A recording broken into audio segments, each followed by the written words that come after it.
You're born on the coast of Norway, late ninth century, to the sound of gulls screaming over black waves and the hiss of wind tearing through pine forests. The midwife holds you up to the hearth fire and mutters that your lungs sound strong. Strong is good. Weak children don't see many winters here.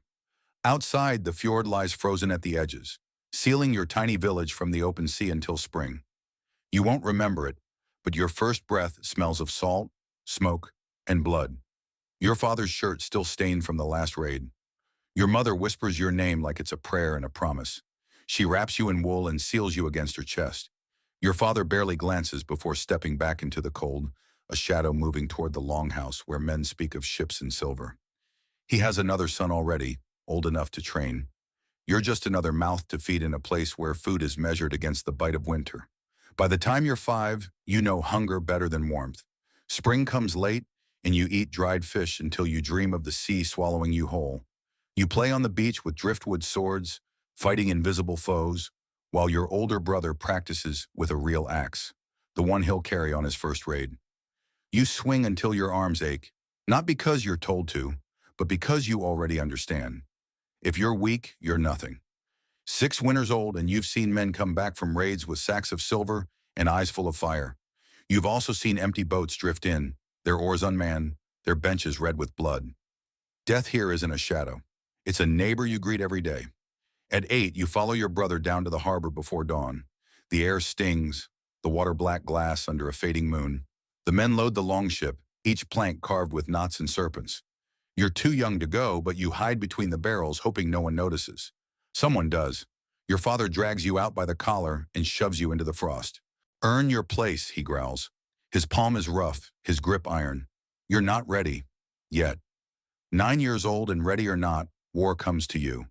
A rival clan pushes into your valley while the men are away. You wake to shouting, the thud of boots, and the smell of burning thatch.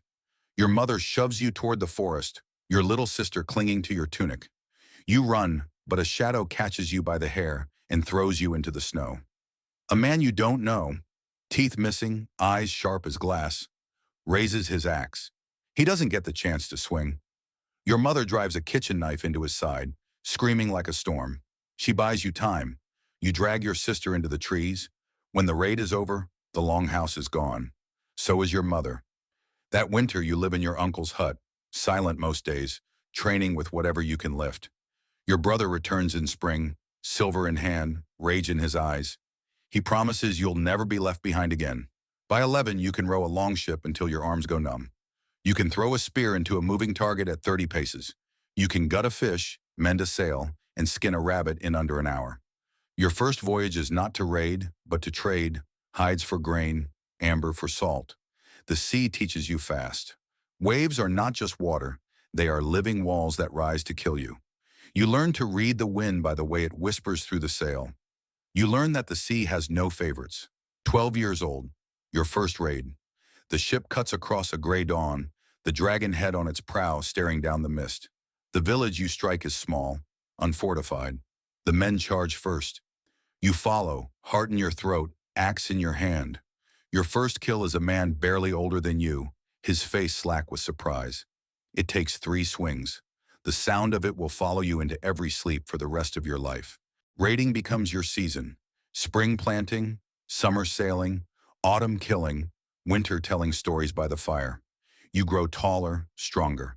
You take your first silver arm ring, proof you've earned your share. You drink mead until your vision blurs, sing until your voice breaks, and wake with the taste of iron still in your mouth. By 16, you're steering the ship when the captain's down. By 18, you're leading your own crew on smaller runs, scouting coasts, finding weaknesses. You learn the art of fear, how to burn one house to empty 10, how to shout so your enemy thinks you're more than you are. 19, and you see the inside of your first real fortress, not from the outside with a torch, but as a guest. A jarl offers you a place at his table after you return his stolen cattle. His hall is warm, the meat endless, but you notice the way every man keeps a hand near his blade. Peace in the Viking world is just a pause between storms. 22, and storms come hard. Your brother falls on an Irish shore, a spear through his ribs. You carry him back to the ship, blood soaking your tunic. He dies before the sails catch wind. You burn him at sea, fire turning his body to smoke under a cold sky. The crew drinks to his memory. You drink until you can't see. You take command of his place. The men watch you, weighing your worth. You prove it in battle, in loot, in the way you stand unflinching when a Saxon's blade nearly takes your ear. You take scars, gold, and grudges in equal measure. But years at sea change you. You've seen the edges of the world, or what feels like it. White cliffs, green hills, cities with stone walls high as mountains.